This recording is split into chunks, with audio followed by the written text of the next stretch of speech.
Okay, let's just start. My name is Lara. Welcome, everyone. I'll be hosting a panel, and welcome to the Planted Not Buried Ambitious Professionals Panel. We have three special guests here today. We first have Kyle. If you would like to share a bit about yourself. Yeah, sure. So I am the Chief Operations Officer for ESS Group, and I specialize in training and development. Been doing it for the better part of 2 decades. Graduated from Grambling State University, did some graduate studies at Nova Southeastern down in Florida, and work with some really small companies like Google. I don't know if you ever heard of them, Xerox, Napa. And actually, we just went international as well. So we've been doing some business overseas, both in Senegal and South Africa, where we were training some of the top leaders in both countries there. So just an awesome opportunity to continue to grow. And I hope that I can bring maybe some ideas that'll help those out there who may be in entrepreneurship or just in career field, with their careers in general, trying to scale those ladders in the corporate area. So hopefully I can be of service, and that's all I'd like to say right now. Next, we have Kamara. Hi, and thank you, Laura. Thank you so much. First of all, greetings to everybody. I'm Kamara Daughtry, the creator of Digital Career Opportunities Worldwide. We help people get jobs. We also help people with resumes. So I'm definitely excited to talk to my fellow media friends, the two gentlemen up here on the panel with me, and I look forward to hearing from you guys in the comments. Thank you. And then we have Dartannon. Did I say that correct? Yes, you did. How is everybody doing? My name is Dartannon Wilson. I'm currently self-employed. I'm an author and entrepreneur on mental health and self-improvement. I also do a lot of YouTube, or I mainly do YouTube, but I step first in my entrepreneur space, just writing books and doing videos and stuff. So hopefully I can be of some help when it comes to social media, how to brand yourself, market yourself, and just different things like equipment and stuff that you need. So hopefully I can be of service. And it's a pleasure to be here on the panel with Kyle and Kamara. I believe, if I said that right, Kamara. So I appreciate you guys and hope to learn a little bit more today. Amazing. So if anyone joins, I'd like them to ask them to keep their questions in the chat and stay on mute. And I'm going to start with the first question. You guys can, whoever wants to start first, they can go ahead. But my first question is, just tell me about the path you took to where you got to today. Ladies first. Oh my gosh. Yeah, I threw her out there. You see what I did right there? That's okay, because I'm gonna get y'all back. Now, repeat the question for me again, Laura. Tell me about the path you took to get to where you are today. Oh, the path. Okay, so went to college at HBCU, Miles College. 4 years, amazing. But during that time, I was blessed to have a paid internship through the Emma Bowen Foundation. So I received traditional news training, marketing, and promotions. But the main thing that I want to let everybody know is that, take everything you do serious. So even when I was helping somebody just write simple copy for like something like a promo, that translated to, okay, Kamara, can you do a social media caption for this business, right? So I really recommend that if you have the ability to sit underneath somebody, if you have the ability to even go on YouTube online, YouTube University, and just listen to a lot of those webinars that goes on, it will help and increase your learning. So I would say what got me here was my faith, also the internships, and just really just getting my hands dirty and getting into work. Got to put in the work. Now, I'm going to put Kyle Jones on the table. See, she's treating this like phase 10 or like Uno, right? She's going to reverse. Next thing you know, she's going to hit me with a draw 4. Right. So my journey is a little bit different, right? I may be the elder of the group, unfortunately, at this time, right? I too, like Kamara, went to an HBCU, the Grambling State University down in Grambling, Louisiana. Most people don't even know that there is a Grambling, Louisiana, right? All they know is New Orleans, as they say down there in New Orleans. Graduated from there and did some work out, just some odd jobs to get started, right? But then I ended up in training, right? No matter where I was, ended up teaching other people how to do their job, right? And so that's how I kind of got into training and development. I have a knack for teaching. My grandmother's a teacher in some capacity. My mom teaches sign language, and then I actually taught high school myself in with business, computers, networking, all that stuff, right? And so I ended up leaving the teaching field due to some different conflicts. The administration felt like I shouldn't get the kids prepared for college, and I felt like I should have. So we had a fight, and I was like, you know what, I can go do my own thing, and did some contract work for a while with Google. Trained some employees over there in fiber optic network architecture and design. That's a fancy way of saying high-speed cable, right? And then did some work with Napa, the auto parts, did some work with Xerox, and just got tired of just working for other people, so to speak, right? And so I decided, hey, listen, let me try some of this entrepreneurship stuff out, right, as we go along. And in the midst of everything that's happening, it was around 2017. Hopefully, I don't go too far off in left field. There was a point where it was just a lot of depression, a lot of hurt, a lot of pain. And I was just really unclear on what direction I wanted to take. I knew I wanted to do something for myself because I had put everything I had into all these other places and got nothing for it. And so a friend of mine gave me this book called The Compound Effect, written by Darren Hardy. Darren Hardy is now one of my mentors. I don't know if you ever heard of Darren Hardy. He's the former editor-in-chief of Success Magazine. It's a pretty good goddamn mentor to have, right? So now, after I read that book, I went in and did some training classes with him. And, years later, now I'm in this position where I'm running the operations with my wife, and we run ESS Group. We combined companies. I had Nexus Learning. She had ESS Group. I took my training background. She took her government contracting background, and we started creating courses to help people in business to scale up their companies, to grow using big contracts, and started teaching small businesses. And then next thing you know, I'm actually teaching and coaching and doing executive coaching with leaders around the country, around the world. So it all kind of just exploded when I got this direction of where I wanted to go, and kind of, that's not the short version, but that's kind of how I ended up where I am today. And I run the global training department for our company and the operations side. And she does a lot of the business development. So, and we're just expanding now internationally. So that's the story of how I got to where I am without all the painful stories in between right now. So, Mr. Wilson, I'll pass it off to you now that I've rambled enough. Thank you. For me, definitely a long story, because this was obviously, or at least for me, this wasn't in my plans. I actually was playing basketball. My goal was to, go to college, play college basketball, and eventually go pro overseas. But playing basketball, it's tough. It's tougher than what people think, especially compared to football. And I was actually at HBCU. I was actually at Texas Southern.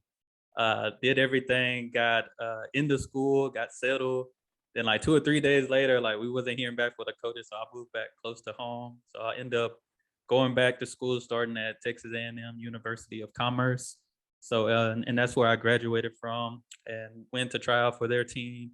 And like 2-3 months later, after trying out, I ended up tearing my Achilles. So that kind of crushed my whole basketball dream right there. And it was heartbreaking, because it was something I really worked for real hard. And and I just knew that, like, I was like, the way that felt, having to get surgery and stuff, I was like, you know what?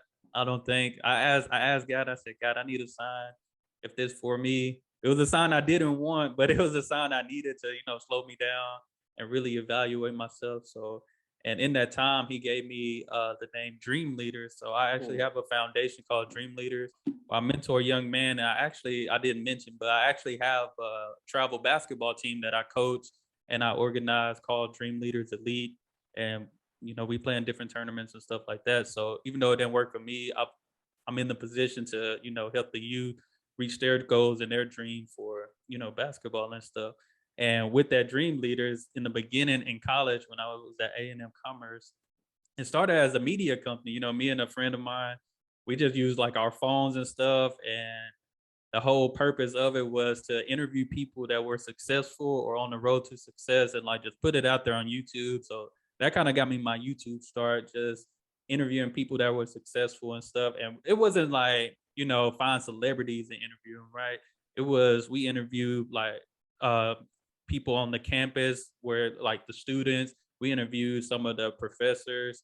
We got the chance and opportunity to even interview Deion Sanders Jr. and stuff like that. So we was just interviewing people like with normal lives, normal day jobs and stuff like that, just to show like the measures of success. Like you don't have to have a lot of money, you don't have to be famous, you don't have to be a celebrity to be successful. Like everybody has success in their own way, shape, and form. So that's how I got started with that. But eventually, me and my partner, like things had kind of got bad, or it really didn't get bad, but he ended up moving back home and I moved back home and stuff like that. So, which led me to jumping into education. I worked in special education for 3 years. And then in doing that, I just stopped doing YouTube and stuff. But then eventually, like here and there, I was doing like motivational videos, like inspiration videos. Just whenever things was on my heart, I would start filming and posting on Twitter, Instagram, and stuff like that. And eventually, when me and my wife got married and stuff, I hopped back on the YouTube, just doing like the reactions and stuff, as I told y'all. But that didn't come until COVID. I don't know how many of y'all were just sitting around during COVID and was like, what, this is, it's nice making some money, but I'm kind of bored here. If you don't have nothing to do. In our job, we didn't have too much to do. So one of my colleagues, we were coming over or was supposed to work, but I was like, man, have you ever tried about YouTube? Like these people really making millions of dollars doing what they do on YouTube. Like, have you ever tried it? So I convinced him to do YouTube, and eventually he's the one that got into the reactions, and his just took off. And he told me, and that kind of inspired me to get back on it and making videos consistently and stuff too. Because I just heard a quote that said, if you lose motivation, just stay consistent, because the motivation and stuff is going to come back. So my buddy, he was like, hey man, just do reactions. So that's how I jumped. That's where I am today. Education for 5 years. I did SPED for 3 years, and I was in prevention education for 2. And I went full-time entrepreneur this beginning of January. So that's just a little backstory. It sounds a little long, wasn't trying to give you a lifetime special, but yeah, it's the journey. It was the journey, that little bit of time. Yeah, man, it's not a long story, man. It's a glimpse into the amount of decisions, sometimes really difficult decisions that you have to make, and people see the glory, right? And they go, oh, I see, I want this, I want that. I'm like, okay, you want this, but do you want to do what I did to get this? Right? That's the question. Are you willing to do that? Right? Yeah, because I tell my players all the time, because I have 15-year-olds, and I tell them, they was like, oh, you in, because my buddy that does YouTube also, he helps me coach and like, do everything I need to do for my team. And they're like, oh, y'all drive nice cars and stuff. I'm like, man, do you know what we was driving like before this and everything it took? Because when you're young, we just look and see like everything on Instagram and stuff, and we amazed by people and don't even know if these people really have what they're posting. Most of them don't. So yeah. I was like, man, it takes a lot of hard work. I was like, it's days you want to quit, but you got to keep going and stay in it. Right. And I think that's the point there is people see what you have and don't know what it takes to get it.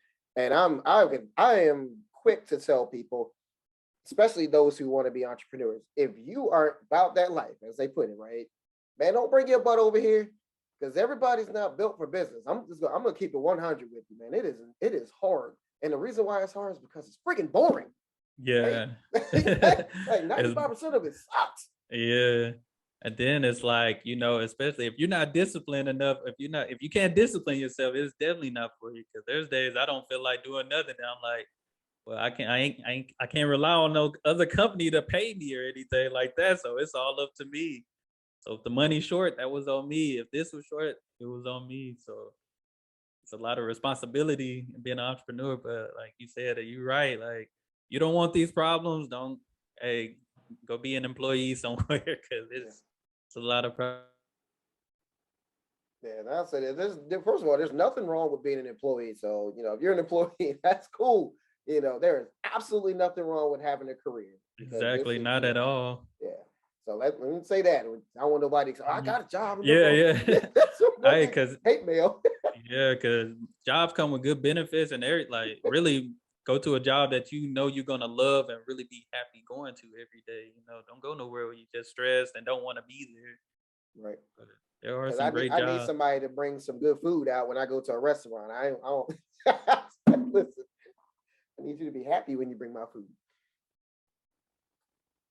Okay, I'm going to go on to the next topic. And this one is kind of like an open one just for discussion about dreams and goals, like ones that you wanted to reach, ones that you did reach, and how you got there. So I'll start with Kyle because he gave the floor to someone else last time. Et tu, Brute? Right, hit me with the double up. Okay, so the inquiry on the table is, give me that one more time, because that was kind of quick. I just want to make sure I answer it properly. Just any dreams or goals that you had and you did reach, or any you had couldn't, and just how you got there. Wow, that is loaded. Let me start with the stuff I stunk at first, right? I always want to go with and then end on a good note, right? I thought at this point in my life, I would be a billionaire. Did not get there at all, right? I didn't realize how tough it was. $1 billion is a lot of money, right? You don't have this concept in here. You imagine it, but then you don't realize just how much money that really is, right? And how difficult it is to make it. So I thought that I would be a billionaire at this time. I thought that I would own. I had literally written down on my goal sheet to own 3% of the real estate in the state of Georgia. My goals are big, right? I was like, I'm just gonna go for it, right? Yeah. My first property was a flop. Man, I lost $65,000 on that property. So yeah, I didn't get there at all, right? So that's one place that I didn't do well in. I had to rein in some of my ideas and really get focused on what it is I was supposed to be doing and my purpose, right? Because when you're young, you just think you can own the world. There's nothing wrong with that. You can have your own piece of the world, right? But your purpose is going to drive you, I promise you, because you're going to end up exactly where you need to be. So the things that I did achieve were, like Mr. Wilson, I am actually an author. I don't tell anybody about the book because I wrote it for fun. Back in 2007, it was probably the worst book ever, but I wrote it just to see if I could do it, right? I just wanted to see. And I wrote it with this lady named Christy Sales out in Tennessee, and we collaborated. What was the book? It was called Destination Positive, right? And one of my high school friends actually did the artwork for me, and he's a pretty good artist, right? Named Kurt Watkins, pretty renowned artist in New York, and he's in Atlanta now. So he did the book cover. I sold 2 copies for 99 cents each. So I am balling now with my $2 in revenue from my books, and at this point. But other than that, just achieving my dreams is, graduating college with my degree. Did some graduate studies there. I actually coach track at one of the local high schools. Man, I love the kids out there. I actually just really enjoy it. That's probably one of the best parts of my day, is just being around the kids and sewing back into them and working with our youth, both in sports and helping to support new and budding entrepreneurs. So some of the goals are there, and I hope I answered the question adequately. If Let I me failed at hop that, in just there. add that to the list. Let me hop in there because I want to say this. Kyle, you make a Yes. lot of jokes, but in order to have success, you have to do trial and error. Absolutely. So, I mean, I just want to applaud you. Renee knows that I'm an encourager, but for you to have businesses, to be out there on your own, you know, to have books, to have the courage to even write a book, I think that that is success. So oftentimes, especially when we had these milestones, I often look at, you know, Elon Musk, and he even talked about how his account was in the negative and how he had to decide between buying an office or buying a place to live. And he said the YMCA was his shower, and he decided to sleep on a futon. So I said, if the richest man in the world can do it, I know that I can. So I really like to keep that in the forefront of my mind, especially when we talk about entrepreneurship, because this generation is different. Everything is content focused. I think a lot of the people who were consumers beforehand, everything was television, everything was that medium. But now you have areas where you can work a 9 to 5 and you can still make $35,000 from Facebook. And that's just one medium, right? We're not talking about Twitter, Instagram, anything else. So I really applaud people, you know, like Kyle and Mr. Wilson, because I don't want to mess up his first name, who just get out there and they do it. Because it's you, when you are an entrepreneur, from what I have seen, there's nothing to fall back on. There's no, okay, I'm gonna get this check or this is gonna come in. It's basically you get out there and you make it work or it doesn't happen. So one of the things that I encourage anybody, if you want to try it, shoot, do it. If you want to keep your 9 to 5 and do both, do it. But either way, you're gonna have to make a jump. So I say I'm a person where I play collegiate volleyball, athlete, basketball, soccer, right? I did all that. So I am with the motto, just do it. Well, I mean, what do you have to lose? So what? You mess up, do something else. Yeah, Kamara, you make a really good point there, right? The idea is to go out there and fail, right? So we have to think about success like this, right? It's a pendulum. You guys know what a pendulum is, right? A thing that swings back and forth with the grandfather clock. And so in order for it to swing to each side, it has to have momentum. And so the deeper you dig into failure, the further you swing into success. And so if you try to avoid failure, your pendulum just basically barely moves, right? But if you dig and dig and dig and work and just continue to mess up things and continue to go, then you eventually swing into failure. Swing into success at some point, right? But to Kamara's point, get out there and just do something, right? Don't be afraid, because what the worst thing you can do, and I've spoken to several octogenarians, those are people 80 years older, 80 years or older, right? They said the biggest regret that they have is simply being afraid to do more, right? And they were upset at their they were more upset at their unfulfilled potential than they were at just buying things. And I thought that was powerful. So just a tidbit insights there. So do I pass it to Kamara for her to answer it? Because she tried to circumvent the process. We passing it to our friend, Mr. D, Coach D. Oh, yes, ma'am.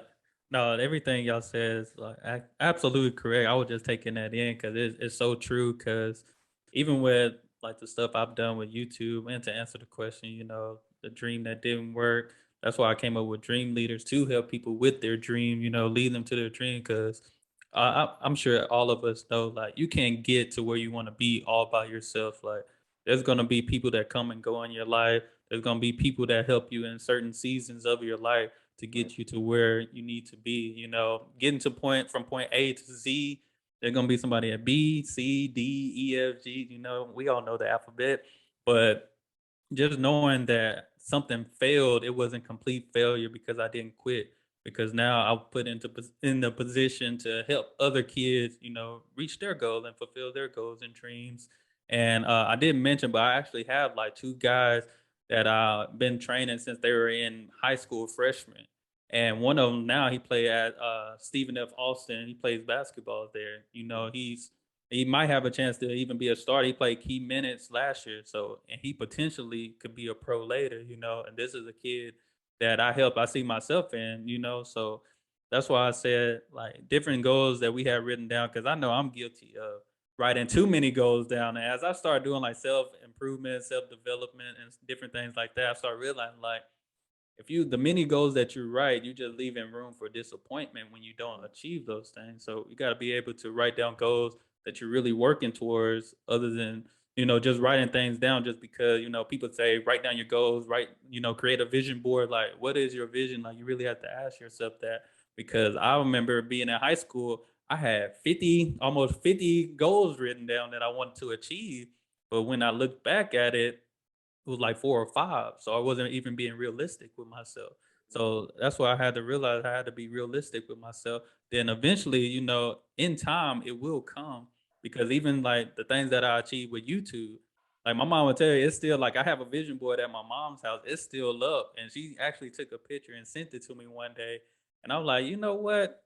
I created that board in like 2018, but it didn't fulfill itself until 2022. So as long as you keep going, the goal is going to fulfill itself, because many times we put a time limit on our goals and dreams, and really these are things that we want to be forever. So we can't put a time limit on it, saying if I don't achieve it this year, it's not meant to be. Because like Kamara said about Elon Musk, this man, the richest man in the world right now, he was showering. I ain't never had to go shower at the YMCA or nothing like that, to make a living or anything, or, just focusing on my dream or anything like that. But you can tell like most successful people we hear, like speakers, entrepreneurs, they were basically on the verge almost of homelessness, not even thought about. But eventually they saw the dream, they kept with it. So, and that's something that got me when I was like, you know what, man, I really achieved all these. Like I start taking the sticky notes and stuff off that I had on that board, because I'm like, wow, I achieved it. I didn't achieve it faster than I thought of what other people thought, but I achieved it in due time, and it was still something I was able to take off that list. So, if your dream don't work, maybe you, like Kamar said, you just gotta do it. Maybe you're not doing what you need to do to get there, Yeah. because it's easy for us to turn. And I can. When I first got on TikTok, I was on TikTok every day, 2 hours, just scrolling through, not being inspired and trying to do content and stuff. I'm just looking, because I'm not gonna lie. In COVID, it's a fun out. It was very funny. It was some good stuff on there. But sometimes we can get caught up and like, dang, I know I need to do this. I know I need to do that, which I'm guilty for. But then again, I can be lounging on the couch. When Money Heist came out, I was watching Money Heist all day. So so those different things like that. So if your dream's not working, maybe it's time for you to get to work, type of thing. So, and that's what I knew. That's why I do so much every day, because I see the dream working. Yeah. I really like people like Steve Harvey. There are certain key people who, I like them, I listen to them because they talk about the real. Even I'm looking in the audience, Rafiq, he's been looking for a job. He has been looking to do, and he's going to get a job. He's out there in New York. He's been pushing through. He's been working hard. You're going to have success. But even like my former college president, he would talk about setbacks. Even if you have those setbacks, so what are you going to do about it? Like, you never know somebody's real character until you get into a bind. And that's what I love, right? Don't get me wrong. The process is, it's a process. Like when you grinding meat, or when you don't like the baked chicken because you want it cooked, right? But at the same time, if you don't bake it properly, it's not going to taste good and you're going to get sick. So that is what you continually go through. So one of the things that I just remember that Steve Harvey, how he just talking about, he always kept the faith. He always had belief in God. He was like, listen, I know this is where I'm at. He even talked about being homeless. He had kids, a wife, and he even talked about the mistakes he made, but how he recovered from it. And look at him now. So I just say to anybody out there, and Lord, this was a great question. If you want to do something, do it. If you see you're not getting the results that you want, try something else, reverse it, do whatever, do another plan, so what? But don't stop just because you hit one downfall. That's not how this works. Yeah. You know what? And I'm going to add value to here because I think Kamara just said something really important here about just kind of going forward. But see, here's the problem. Kara Lawson, one of the coaches at Duke, they just posted something. She just said something awesome on Twitter earlier, where she was talking about people go through life and they just wait constantly trying to think about things are, waiting for things to get easier. If I just get here, it'll be easier. If I just do this, it'll be easier. And I love what she said. It's crap. That's a load of crap. It doesn't get easier. What happens is we develop this ability, as she put, quote unquote, is to do hard better, right? Or be able to handle hard better. And I thought that was such a powerful message, to be able to handle hard better. You just get better at dealing with the things that kind of come your way, especially when you're an entrepreneur. If you're trying to get through some things, right? Life is going to throw everything at you from time to time. And it's going to be up to you on how you respond. That's the great part about life. You have the opportunity to respond. And so if you catch this message right here, your life will change. The one thing that drives me wild or drives me up a wall is when people blame everything else and fail to accept responsibility for the choices that they've made. It does not matter what people do to you or what people say to you or about you. Only thing that matters is how you respond. Now, I dare not say that those things might not be painful, but watch this. Nobody can hurt you without your permission. It's a choice. So you can choose to be bitter or you can choose to be better. Now, I'm not saying pain doesn't come, right?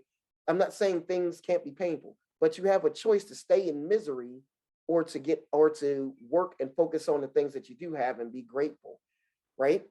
And here's the thing, a lot of those red flags that we see, especially in relationships, we knew about them, but we chose to stay anyway, right? But the reality is that where we are right now is a direct proportion and direct relation to every conscious decision we've made thus far in our life. Now, I'm not saying, somebody who got attacked, it's their fault, right? No, that person attacked, but it is their responsibility to choose how they want to respond from that point forward, right? That's the difference. And you have total power over your life. And so when we allow people to upset us, right? Instead of asking the question, why am I upset? Why is there a button that's there for somebody to push to allow myself to be upset? We don't look at it that way. You say, you make me upset. Well, the reality is I allowed myself to be upset because there's a trauma that I have not dealt with. Because there wasn't a trauma there, it would have never upset me, right? But that's hard. That's a hard look at ourselves, right? So the reality is this: if we want better, we have to choose better. And that comes with the input, what we take in, right?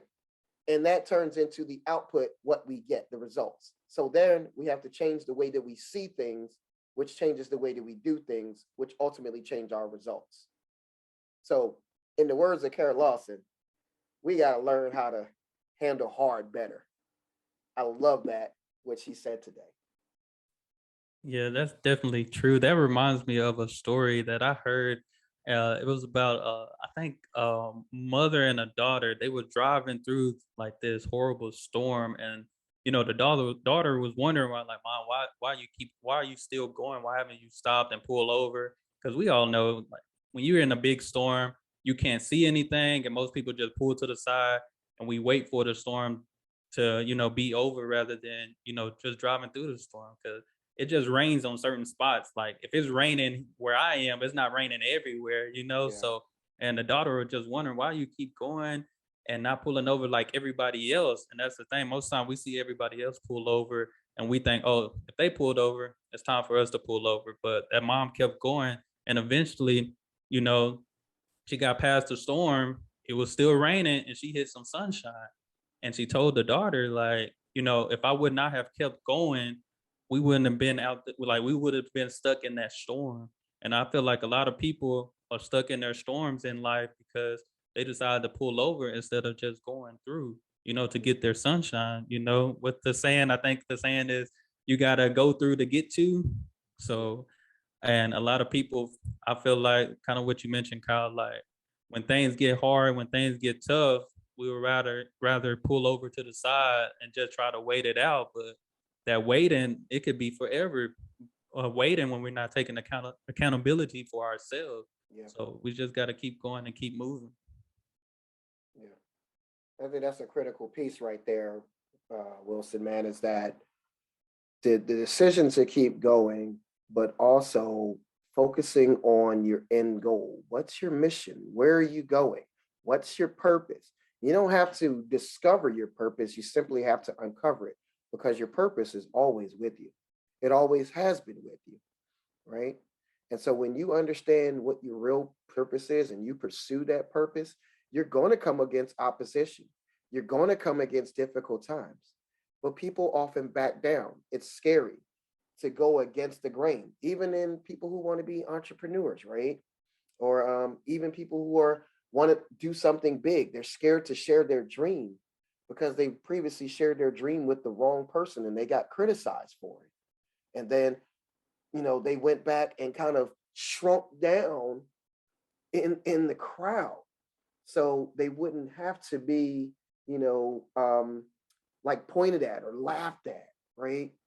But if you shrink down, that means you play small and you end up as this older person with regrets and go, man, I wish I would have, or I should have. But the greatest thing, I like what Kamara said, it's not too late, right? If you're still breathing, you have an opportunity, right? So take that. That leads pretty well into the next topic. And it's mainly just how did you overcome any challenge that you faced during your journey to where you are today? And I will start with Dartannon. I think I said that right. Perfect. Can you repeat that question again? Sorry. Yeah, for sure. How did you overcome any challenges you faced during your journey to where you are today? For me, it was definitely in my faith. I think Kamara kind of mentioned it about Steve Harvey. I can relate to that as well, because I could say my life growing up, I chose to follow God and serve God at an early age. So it wasn't one of those things to where for me, like I had to go through a big struggle where I was homeless, or we all heard like the different motivational speeches, those top speakers, their life stories of how things went and stuff. Like I'll be telling myself, I'm like, you know what, I don't have that story. So for me, I thought it would be hard to even be a motivational speaker, simply because like, I mean, when I hear Eric Thomas say he was homeless eating out of trash can, that sounds pretty interesting, knowing that where he's at right now. But for me, it was just my faith, me knowing that, I chose to serve God at an early age, at a young age. And he just kept me, when things looked like they were getting bad, like, kid you not, it will always be like a week later, boom, something happened. Like I remember in college, I couldn't even find a job for the summer. And I had bills and stuff because I had shared an apartment with roommates with some of my friends and stuff. And finally got a job working like at this little small sandwich shop. And they were doing some things. I was like, they didn't. It was small, so I was kind of stuck doing a lot. Like when it comes from making the food, watching dishes, and all. And and I remember going to somebody in like the school district and was just like, hey, what like, do y'all have any job open? Like I'm looking for a job, different things. And at first they were like, no, but then they were like, you know what, let me call, there might be a job opening. And that's when I jumped into SPED, because at the time I was like, you know what, maybe it would be meant for me to work there. If that, I'll have no problem working with special needs kids, because like even in my 3 years of working, like they taught me a lot, even when it came to patience. And I remember talking to the owner of that sandwich shop, and I didn't say it disrespect. I feel like, I'm not a disrespectful person, so I didn't feel like I said it disrespectful. I was like, man, I didn't like get to take this job to wash dishes, because they had a dishwasher and they just let them go. Like I'm thinking, wait, who's gonna wash all these dishes and stuff like that? So the next day I had went up there, and the first thing when I first got to work, I was like, "Hey, can I talk to you? I didn't sign up to wash dishes." And he just kicked me out. Like, "Well, leave, get out, blah blah blah." So I'm like, man, I'm walking to my car. Then boom, I get a phone call from the school saying, "Hey, will you be able to do an interview today?" So while I got fired, but pretty much let go of fire from one job, uh, ended up stepping to another job that was more money, pretty good benefits. I mean, education, it has its up and down, but Mhm. right there, I just seen like, all right, I know that God got me even in the midst of my storms and stuff. Like, I just knew I had to stay prayed up, keep a positive attitude, because I could have looked at it like, man, maybe this ain't for me. Maybe this, I could have thought it was the end, but in reality, I just had to keep going and wait and keep my faith. So, but yeah, that was a shocker, because right when I got fired, they called me to pretty much offer me a job. So I thought that was aligned perfect. Yeah. No, man, I'm gonna tell you, Wilson, man, everybody doesn't have to have a eat out of the trash can story, man. We've all had these times in our lives where we were low, right? Or medium, right? But I'm gonna tell you, and sometimes where we may have been low is an area where somebody's praying to get to that point, right? And so we have to think about it like this, right? We have to continue moving forward and being whatever we define as successful, because our success story might contribute to the life of somebody else who's dying on the inside. And so, quite literally, um, their life might depend on your success and your story. So don't discount your story, right? It may be different, but there's still value in it. No, I think those are really good points, especially when we just talk about like transition. For some people, transition can be easy, just depending on where you're going, right? But my friend did send me that video of that famous basketball coach, and it's about managing hard. I remember it was somebody on Facebook and they were talking about how, people talk about how it's too much, and sometimes it does. But she was like, Elon Musk manages Tesla, aerospace engineer, and he's one man. And you telling me that you can't do X, Y, and Z? No, you're disorganized. Okay. So we can blame it on procrastination. We can blame it on X, Y, and Z. But he had the same things we were given. I don't care what type of talents he got. I don't care if you said that this was his background. He dealt with the same thing. His account was in a negative. He had obstacles as well, and he made it. So when we talk about excuses, which are reasons why you can't do something, just say you don't want to do it. You don't have to blame it on X, Y, and G. Just say, listen, I didn't want to do that. That's fair. But I think one of the things, especially with transition, is you have to still keep your vision. God reminds me of my vision daily.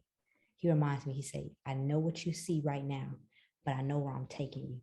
And I think hope and faith and confidence in yourself and confidence in, okay, not just you putting in the work, but you listen, I want to see the fruit of this. Okay.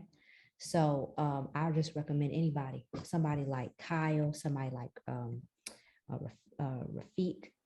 You and I have spoken quite a bit, but keep the vision. If you see yourself on TV, that's why I like Steve Harvey. He said, if you see yourself doing it, those are previews. Like you don't have those visions or imaginations that are positive in your mind, not negative, but positive ones, where you see yourself on big screens and stages. He said, those are previews on like what is about to happen. But now you do have to do some work to get there. So, I mean, I just encourage anybody, you see yourself with a big business, do it. You see yourself in a nice car, you're going to have it. Okay. And it's not going to take you long. Right. And I'd add value to that with Kamara saying, I think what you're saying is on point, right? Have your vision, but then focus on the single steps in front of you that you can attain, right? A lot of people will try to do so much at one time because they tend to feel that it should be right now. Hey, I did a little bit work. And here's the crazy part. you get people, I kind of like split them up. There are certain people who go, hey, I worked a little bit, I should be winning here, right? And they just do a little bit of work. And then there's the people who work like crazy and feel like they've never done enough, right? You can ask yourself, which person am I, right? Am I doing a lot and I feel like I've never done enough? Or am I doing a little bit and feel like I should be winning everything, right? Two different, very, very different mindsets, right? And you'll often find the people who are winning are the ones who do a lot of focused work and feel like they have never done enough, right? And on top of that, if you understand where you're supposed to be going, you can lay out your annual goals, right? Like Wilson said, 3, right? I wouldn't recommend more than 3 goals for a year. And why I say 3, it's kind of the Warren Buffett method. I don't know if you guys ever heard of Warren Buffett. We call him the Oracle of Omaha, one of the wealthiest men in the world. What he does essentially is he writes down a list of things that he wants to accomplish for the year. And then he narrows it down to the top 3. Now, here's where things get interesting. He writes those 3 things down and puts them to the side. The rest of the list, he balls up and throws it away. That's what you call courage, right? See, and please don't take offense to this, but it is sort of extremely cowardly to not put your everything into your top 3 goals. Because if you focus on too much at one time, you catch nothing, right? You can't do anything. So you have to have the courage to believe enough in your top 3 impacting goals for the year that you're willing to dismiss all the other things that you had on your list. And once you have your top 3 goals, then you do what's called reverse engineering. You break it down. What is it going to take on a quarterly basis to achieve this? Then a monthly basis. And then here is the big trick. Figure out what you need to do on a daily basis to achieve your weekly goal, which feeds into your monthly goal, which feeds into your quarterly goal, and so on and so on. So you're not focused on the entire staircase, looking at your annual goals all the time. You focus on the single habits that you have to do every single day that leads you to your victory. It's a big difference, right? You can go, I could take this step. Oh, that was easy. I could take this step. Oh, that was easy. Before you know it, you'll be higher than you ever thought you could be. Yeah, Kamara, yeah. I coach executives and I coach small business owners. So this is stuff that I teach, right? And then I don't know, I've messed it up too. I tried to do too much. Like Wilson was talking about, I had 50 goals, right? I was like, yeah, I want to do this, I want to do that, I want to do that. But it wasn't until I got focused that I was able to really move the needle in my life, right? And there's a lot that goes into this. And I'm going to tell you, to me, just one last tip here. The best investment you can make is in yourself. Because honestly, we are the bottleneck in our own lives. And so the more we understand and the more wisdom we have, the better we can move. See, people say knowledge is power. I disagree. It's not. Knowledge is potential power, right? It's not until you flip that light switch that the light comes on. It takes action. And so here, it's not knowledge that's power. It's the correct application of knowledge that's power. I think they call that wisdom. Okay, just because of time, I'm going to go to the question that Rafiq asked, and I'll just ask it to all of you. But when you're starting businesses or even going to like your next step in your career, where do you find the right resources to make it happen? So you're saying when you start your business, what resources? Either like starting a business or making the next step in your career. What resources did you use and where did you find them to make it happen? I think it would depend on like the type of learner you are, because like you can Google stuff and probably look up like information, or you can go on YouTube. Like I think most people probably don't know that you can go on YouTube and get like almost hands-on training for free you know, and then eventually you'll be able to find certain people that might offer classes and stuff. Of course, it's gonna cost. Certain things gonna cost the more you want to know. Because I know, like, even when I got into motivational speaking and stuff like that, I just started finding people even on Instagram and following them and seeing what they did. And most people do. They'll offer like courses and trainings and stuff like that. So it just depends on what you're trying to get into. Then I say just follow people probably on Instagram, Twitter that probably posting content on stuff every day.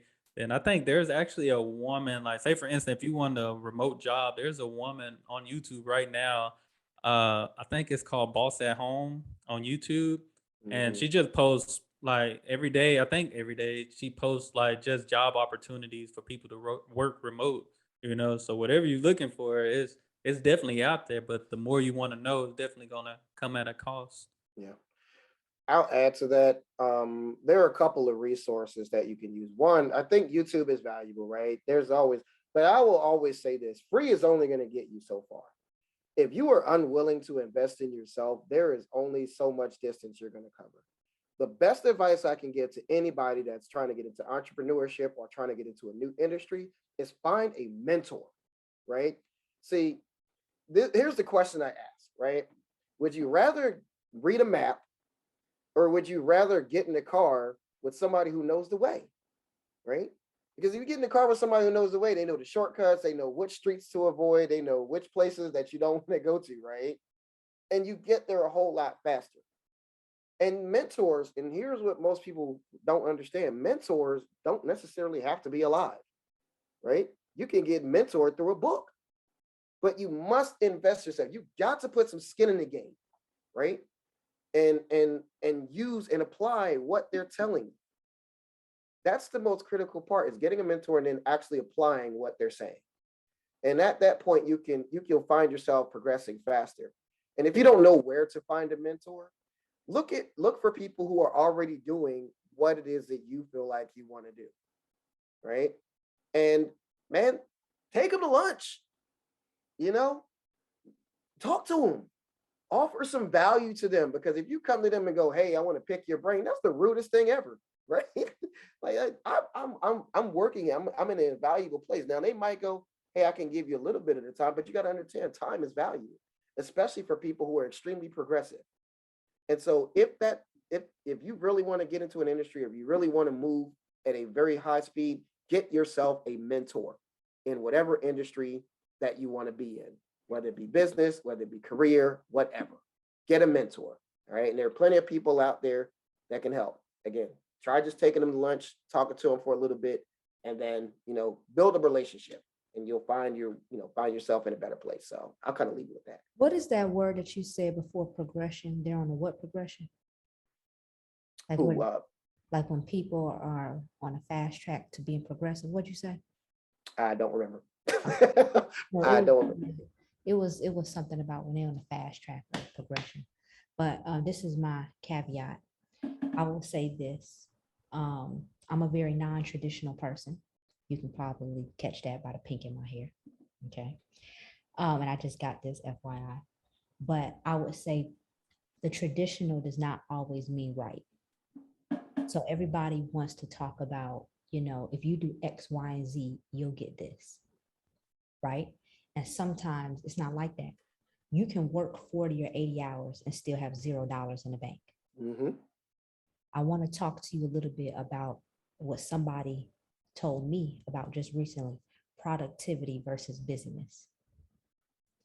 So when you are productive, you also want to be profitable. Now, when you first start out, it might not be the case. That's okay.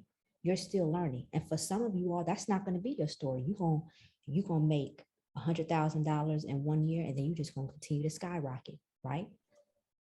Now, for some people who you might have up and down years, that's okay. You just have to learn how to pivot.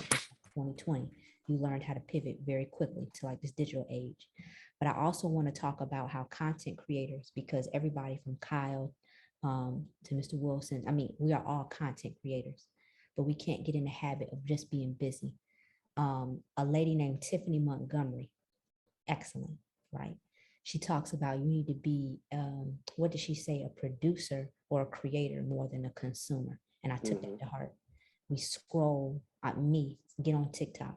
I got invited to Facebook's bonus reel program that allows you to make up to $35,000 a month. For somebody, that's their whole salary for a year, and they live off that with kids. Okay. But to be eligible to make that a month, that says, okay, I need to allot some time to really focus on some videos, right? So we talk about, instead of scrolling, you might want to take 10 or 15 minutes to research what's the trending audios, find out a good strategy, and then go ahead and just hit the ground running and start creating. One last tip, but busyness is really when you're just doing useless work. Yeah. It's like you're just going round and round. It's like a hamster wheel. So I encourage you, if you are a creator, if you want to get into that realm, it's not hard. Just start posting. So what? You get 1 view, you get 10 views. Who cares? Keep posting. You're going to have one it's going to take off. It did it for me. It did it for all of these other people on the panel, and it's going to happen for you. So thank you again, Laura, for inviting us to this panel. And No problem. for Mr. Wilson and Kyle, it was a pleasure meeting you. Yes, thank you so much. Likewise. Sure, likewise. That was you said some really tough stuff there, Kamara. Yeah. I think what you really said, like your key there is focusing on the important stuff, right? It's funny because I got on my board, you can't see it behind me. It literally says focus on what's important every single day. That's the hard stuff, right? That's doing the hard work. Focus on the hard work. Well, thank you so much, everybody. And thank you, panelists, for taking your time out of your day. I'd like the panelists to stay behind, but that's all. Thank you.